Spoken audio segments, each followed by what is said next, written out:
Kalau ketemu sesuatu yang excellent, sometimes kita nggak perlu utarakan dengan kalimat yang panjang, kita cukup bilang, wow. Itu berarti excellence.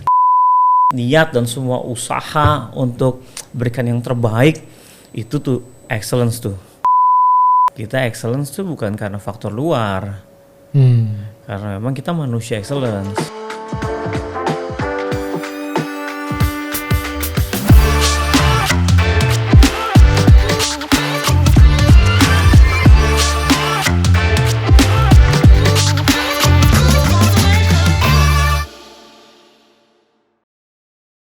Halo semuanya, kembali lagi di program kita Today's Message Podcast bersama dengan saya Jose Claudio, dan hari ini kita akan kembali sharing-sharing dan ngobrol-ngobrol dengan narasumber yang pastinya akan memberkati Anda selama 30 menit ke depan. Dan langsung aja kita sudah kedatangan narasumber yang luar biasa di studio, yaitu seorang coach dan juga seorang hamba Tuhan, Pastor Caleb. Wow.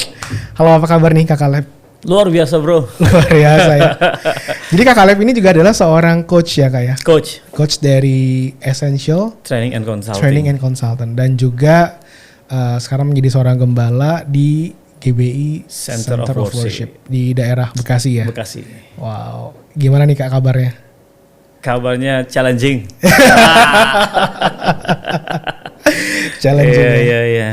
Oke Kak, nah karena Kak Caleb juga adalah seorang coach dan juga seorang pendeta, sekarang jadi hamba Tuhan.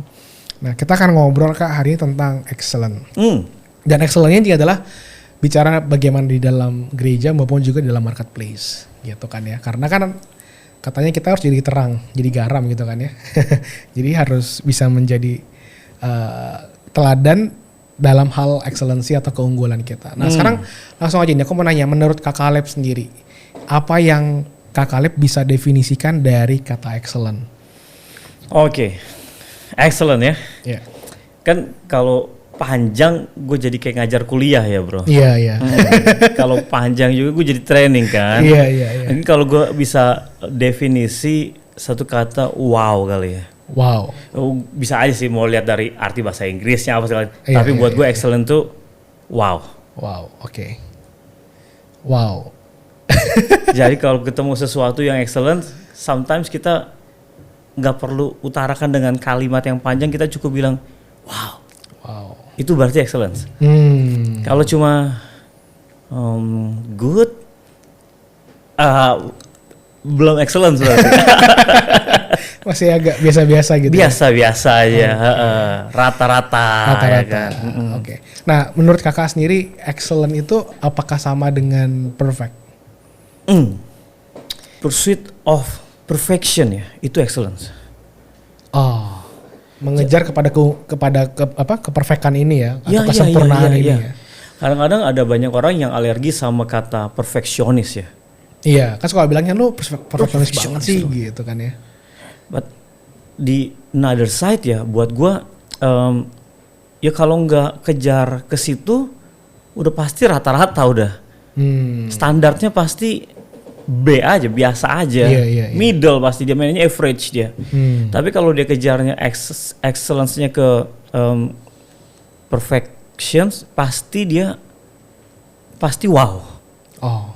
Walaupun kita sadar betul pasti ada kurangnya. Iya. Tapi ya perfeksionis enggak, tapi pursuit of perfection. Wow. Standar tinggi dong. Iya, tinggi banget sih. Tinggi banget ya kan. Oke. Jadi kalau tanya beda nggak? Beda. Tapi niat dan semua usaha untuk berikan yang terbaik, itu tuh excellence tuh. Oke, menarik nih, karena kan kita sering bilang ya kalau di dalam, apalagi kalau di gereja gitu ya, kita harus memberi yang terbaik untuk Tuhan, gitu kan ya?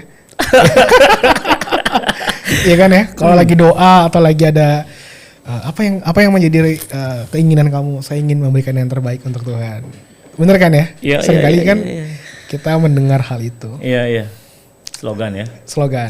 Ternyata nggak semudah itu ya. Iya. Artinya maksudnya tidak semudah dengan apa yang kita cuma ngomong mau memberikan yang terbaik, tapi ada effort yang kita harus bawa kepada artinya kita berusaha menuju kepada sesuatu yang bisa dibilang sempurna gitu. Pasti. Makanya Tuhan ngajarin kita kan, lu mesti belajar mengasihi Tuhan dengan cuma segenap hati, tapi segenap jiwa, segenap kekuatan ya kan. Berarti itu totalitas. Nggak mungkin bisa excellence kalau nggak totalitas ya kan. Wow. Oke, jadi kalau misalnya nih kita masuk kepada definisi pelayan Tuhan yang excellent gitu kan ya. Sebenarnya tuh gimana sih? Kan kakak juga sebagai seorang gembala dan pasti sekarang juga punya tim yang melayani bersama-sama dalam rumah Tuhan gitu. Nah, sebagai seorang gembala tuh Kak Caleb, apa yang ada dalam pikiran kakak ketika mendengar seorang pelayan Tuhan yang excellent? Pelayan Tuhan excellent buat gue ya. Skillful, powerful. Skillful and powerful. Maksudnya gimana tuh? Kalau skillful ya dia mesti equip, dia punya diri. Ya jadi hamba tuh bukan berarti bego ya kan. Ya kan gitu kan. Kadang-kadang kan wah ini udah sorry nih ini latar belakang kita punya orang tua ya. Kalau seandainya ini anak gue udah gak masuk sekolah mana-mana, masuk sekolah teologi. Kesian gitu jadinya, maksudnya banyak hamba Tuhan sometimes ya gitu kan. Anak sisa bukan anak terbaik ya kan. Gimana mau jadi pelayan Tuhan yang excellent? Nah benar tuh. Bibitnya aja dikasih, tapi ya itulah Tuhan lah ya. Tuhan bisa aja ubah seseorang lalu bisa jadi excellence. Tapi buat gua kalau Tuhan panggil kita jadi hamba Tuhan, jadi pelayan Tuhan, mesti equip diri, belajar banyak, baca buku, latihan keras, dan nggak sembarangan gitu. Kalau semua orang juga bisa khotbah, tapi khotbah yang skillful and powerful nggak semua orang. Nggak semua orang ya? Iya. Wow. Semua orang juga Tuhan suruh kok memberitakan firman. Betul. Tapi memberitakan firman Tuhan secara skillful and powerful tuh nggak semua orang. Banyak hamba Tuhan yang average, yang excellence nggak banyak. Nggak banyak. Oke, tadi skillful and yang kedua powerful. Berarti apakah powerful ini bicara soal kuasa Tuhan atau gimana nih? Ya. Ada yang dia ngajar keren, dia kupas Alkitab keren gitu, bagus, dalam, deep gitu ya. Ya, oke. Gue jadi ngerti sekarang. Tapi gue ngalamin changing. Enggak.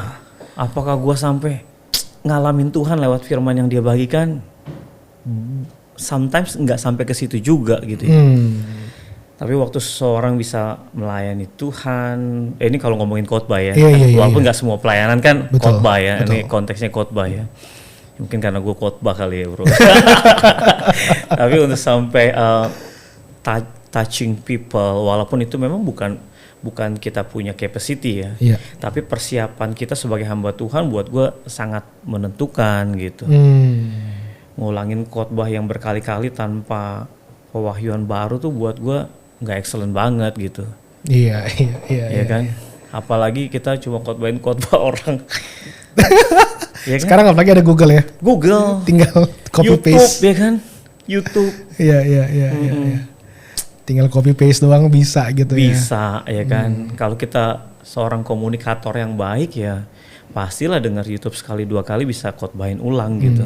Tapi apakah itu datang dari pewahyuan, pergumulan pribadi dengan Tuhan, penggalian sendiri firman Tuhan, akibat belajar, ngalamin firman itu secara langsung, setelah itu dia bagikan apa yang dia alami berdasarkan firman Tuhan yang hidup, ya yang gak banyak hamba Tuhan gitu.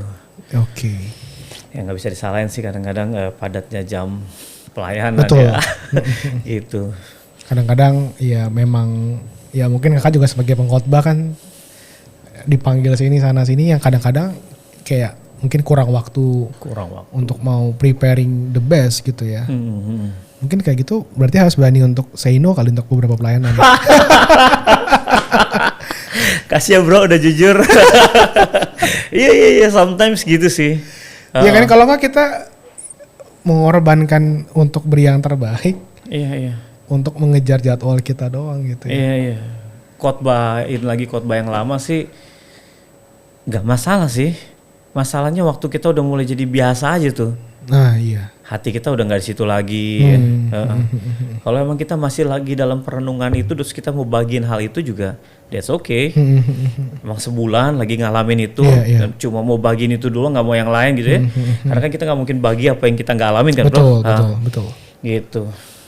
Ya nggak apa-apa juga. Iya. Tapi kalau udah 7 tahun itu terus kayaknya, kayaknya perlu dipertanyakan ya. Iya. Dan ini juga berlaku dalam yang lain ya selain khotbah ya. Worship leader, bahkan usher mungkin. Usher, pemain musik, mesti well trained kan. Iya. Ya semua orang bisa jabat tangan, tapi jabat tangan yang excellence, lalu kasih afirmasi buat jemaat.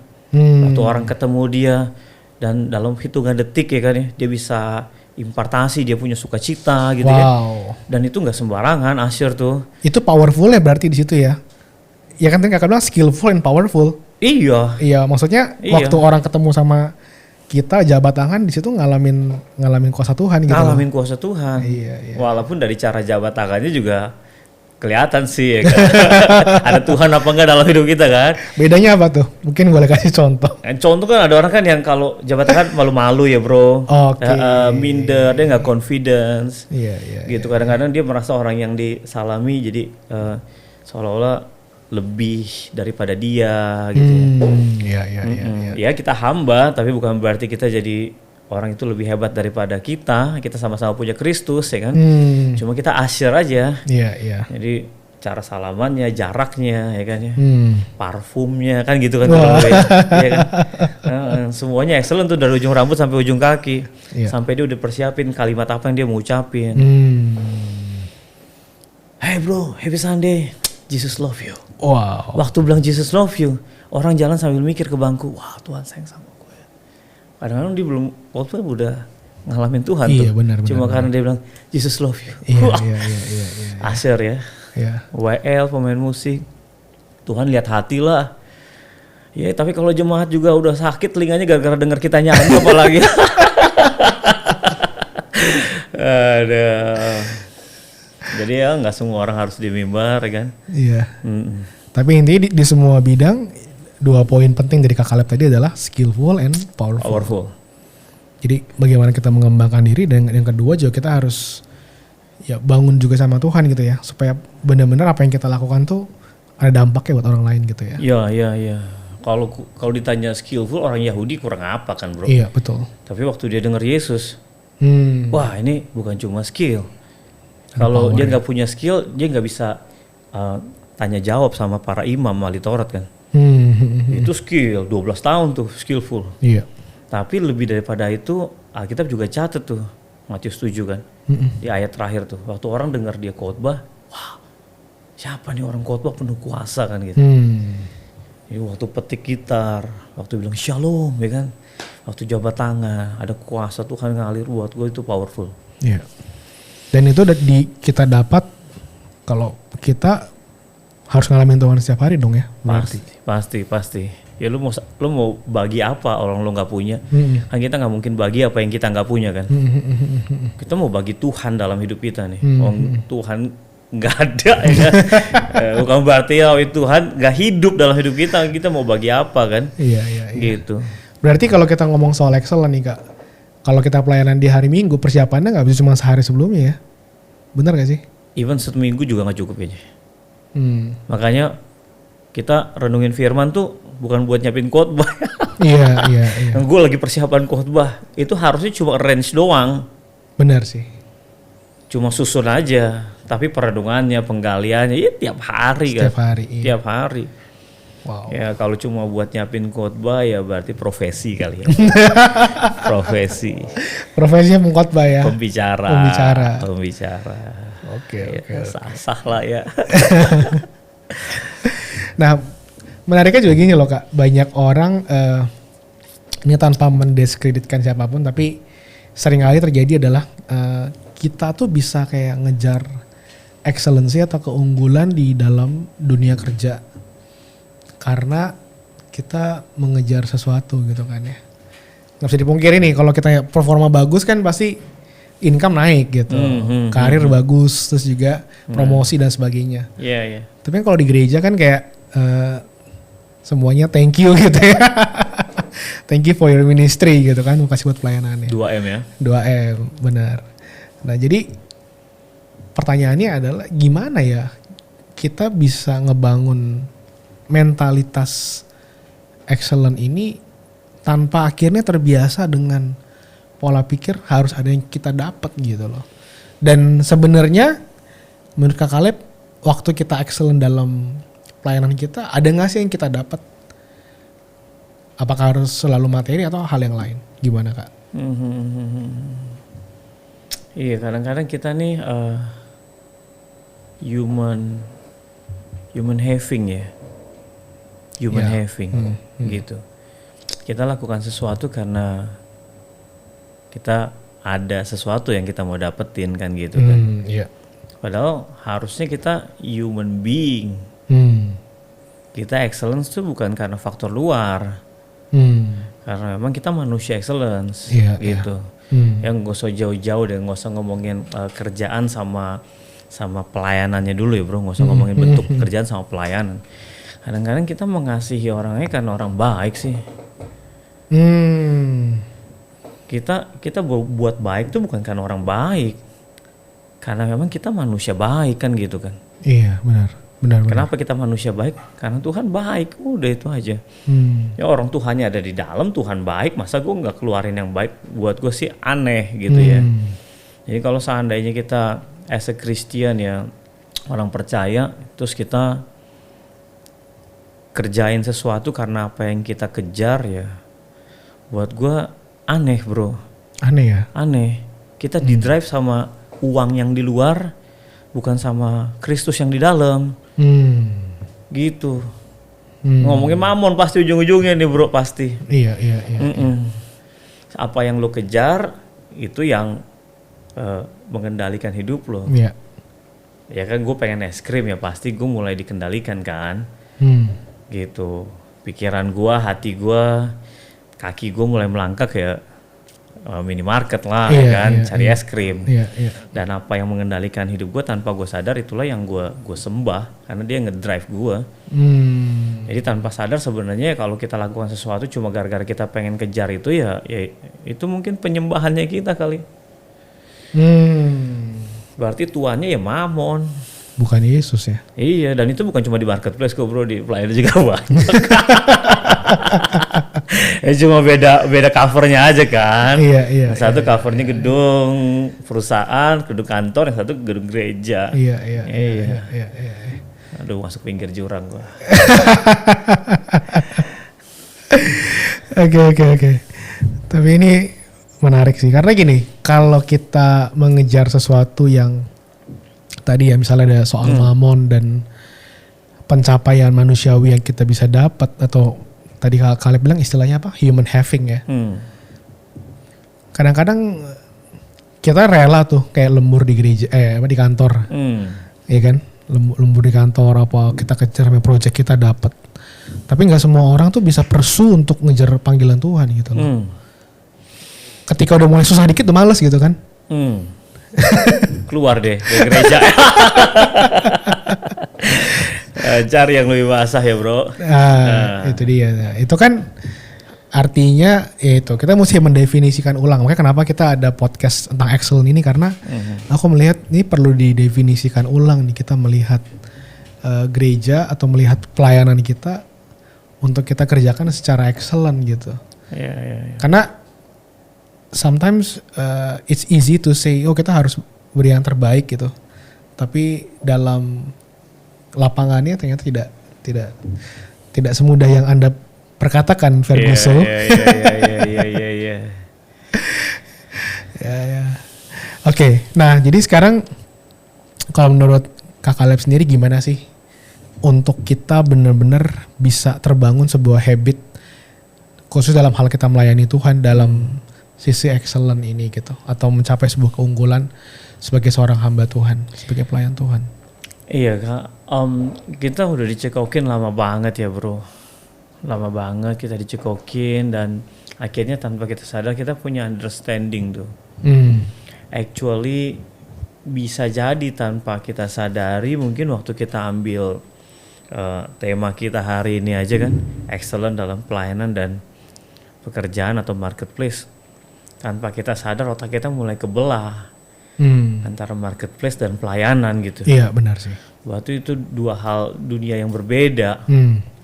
Udah cekokin lama. Jadi otak kita tuh kalau kerja tuh cari uang, kalau pelayanan tuh keluarin duit. Akhirnya nggak semua orang mau keluarin duit. Iya. Semua orang maunya cari duit. Ya kan. Iya. Pelayanan oke nggak sih dapat duit? Oke nggak sih dapat duit ya? Nah ini menarik nih. Ya karena kalau nggak ada bedanya, dua-duanya sama-sama rohani kan. Kan kita nggak bisa bedain mana rohani duniawi. Dua-duanya rohani, cuma beda panggilan aja. Kita beda jubah aja. Satu jubahnya di gereja, satu di marketplace ya kan. Tapi dua-dua sama-sama rohani. Dua-dua sama-sama untuk Tuhan. Dua-dua juga bosnya Tuhan. Upahnya juga dari Tuhan. Cuma seringkali konsep kita tuh kalau gue kerja, Tuhan berkati gue lewat gaji. Padahal Tuhan berkati kita bukan cuma lewat gaji gitu. Kita lagi takar berkat Tuhan buat kita tuh cuma dari satu pipa gaji kan. Padahal di luar itu terlalu banyak cara Tuhan untuk mau berkati kita kalau di marketplace. Sama di dunia rohani juga gereja juga kadang-kadang kita otaknya PK kan. Seolah-olah Tuhan berkati kita cuma dari PK. Berkat Tuhan bukan PK. Betul. Berkat Tuhan juga bukan gaji. Betul. Jadi konsep pelayanan buang duit.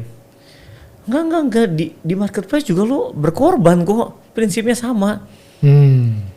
Dan prinsipnya sama. Nah, waktu kita mulai beda-bedain, kita mulai double standard kan. Waktu kita mulai double standard, akhirnya kita jadi excellence di marketplace, tapi kita nggak excellence di pelayanan gitu. Ya dua-dua pelayanan juga, dua-dua kerja juga, beda jubah. Kan kalau lo tanya lagi nih, robek nih bro. Robek ya. Pernah gue ada yang tanya kan. Jadi lebih besar mana? Kalau gue khotbah atau gue kasih training buat company, duitnya lebih gede mana? Gitu kan. Ya ini kan lagi bedain antara pelayanan sama marketplace ya. Ya gue bilang sometimes gue di training juga, sometimes gue diminta untuk gak dibayar. Nggak apa-apa, nggak ada bedanya. Gitu. Sometimes juga bayaran training bisa lebih kecil daripada khotbah. Tapi apakah kalau seandainya gue khotbah terus gue dapat berkatnya lebih besar terus jadi khotbah jadi nggak rohani? Enggak juga, Tuhan mau berkati gue berkati aja. Tapi apakah gue cancel kalau yang kecil gara-gara yang besar? Ya enggak ya kan. Jadi ya mindset sih bro. Kita udah dicukokin lama kalau pelayanan tuh begitu, marketplace begitu. Tanpa kita sadar kita punya understanding akhirnya jadi terbelah kan. Padahal sebenarnya nggak ada satu standar Tuhan bilang. Wow. Jadi harus lihatnya semuanya tuh kesatuan ya, nggak terpisah gitu ya. Nggak terpisah. Nah sekarang aku mau nanya sedikit nih dari pengalaman Kak Kaleb juga seorang gembala dan juga sekarang masih juga di dunia konsultan dan masih aktif lah gitu kan. Pertanyaannya adalah sekarang gini, gimana Kak Kaleb bisa tetap excellent nih di dua-duanya nih dengan waktu yang ada kan, maksudnya harus juga ngurusin hal yang sifatnya pekerjaan di marketplace, ya, dan juga sekarang dipercayakan untuk mengembalakan jemaat gitu kan. Nah boleh share sedikit nggak Kak? Ya. Kan gue suka bilang ada 10-5-21 tuh bro. 10-5-21. Apa tuh? 10 tuh potensi. P yang pertama potensi. Nah dari P yang pertama lahir 5. Itu P yang kedua tuh, passion. Karena gak semua potensi kita mau kerjainnya pakai passion kan. Gitu. Dari 5 passion yang kita suka ini, rela ngerjain sesuatu abis-abisan, even tanpa dibayar gitu ya. Akhirnya ada 2 yang produktif. Itu P yang ketiga. Jadi 10-5, 2. Duanya tuh yang produktif. Produktif, oke. Sampai 1 akhirnya purpose of life. Kita punya purpose. Gitu. Nah, ya kita mesti pilih tuh. Gak semua potensi kita bisa kerjain semuanya kan. Ya, setuju. Kita gak fokus, kita gak bisa maksimal. Betul. kerjakanlah apa yang kita suka karena Tuhan juga pengen kita happy waktu kita ngerjain.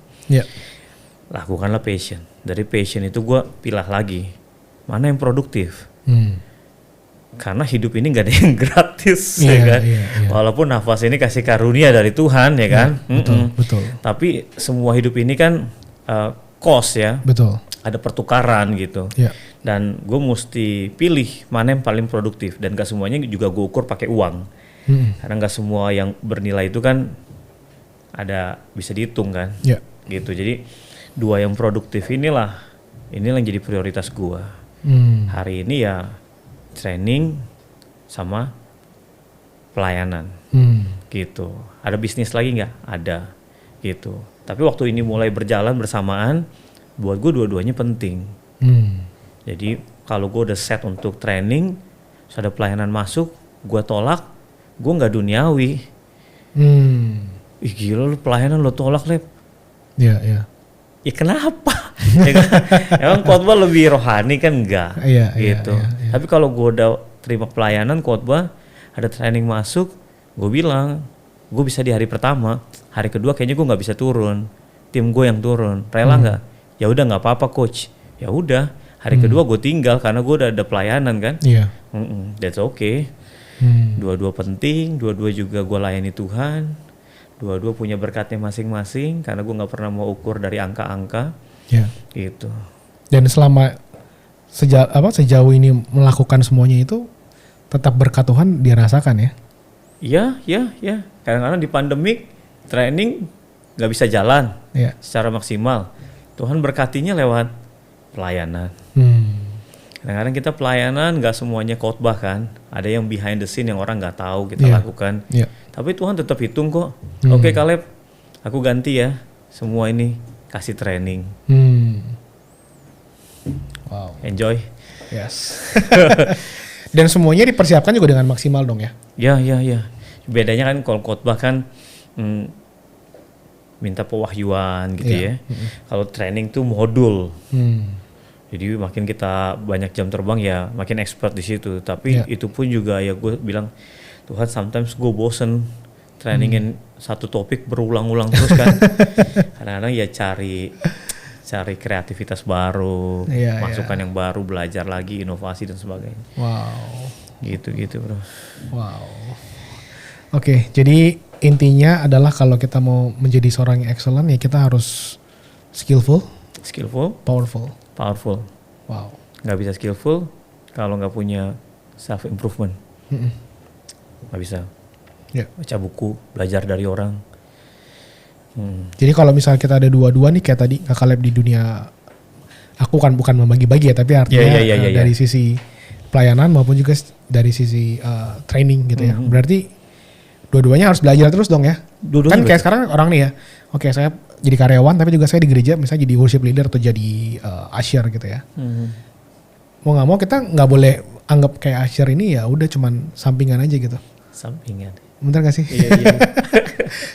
Maksudnya harusnya prioritinya harus sama untuk buat ide excellent gitu loh. Bener gak? Supposed to be bro. Supposed to be ya? Iya, harusnya gitu. Kecuali ya kita anggap pelayanan kita jadwalan ya. Iya. Ada di jadwal ya kita siap-siapin. Kalau nggak di jadwal ya kita, kalau di jadwal kita keren, nggak di jadwal kita gembel. Gitu kan. Iya. Kalau di jadwal lagi keren ya. Keren. Nggak kan? jadwal gembel. Di jadwal duduk belakang ya kan. Kan gitu kan. Gitu. Wow. Oke. Jadi sebenarnya baiknya gimana tuh? Kalau kita nggak jadwal pun harus sama ya. Kalau kita misalnya kita sebagai usher gitu kan.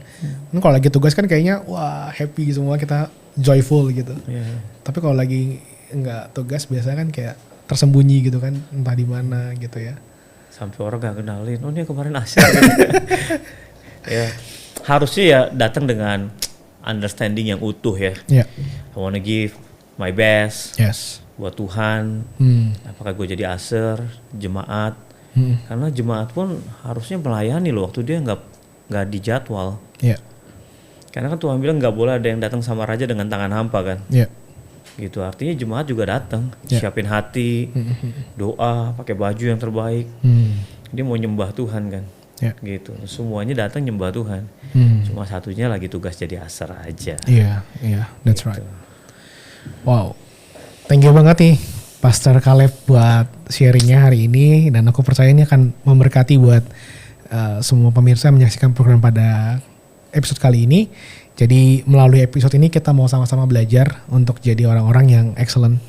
Mau di marketplace, mau di gereja, di pelayanan, kita harus priority ya, harus berikan yang terbaik karena semuanya untuk Tuhan. Ya. Dan jangan lupa untuk bisa klik subscribe di YouTube channel Today's Message dan tombol loncengnya supaya Anda bisa mendapatkan notifikasi dari setiap episode terbaru di program Today's Message Podcast. Saya Jose Claudio, pamit undur diri, sampai jumpa minggu depan. Tuhan Yesus memberkati.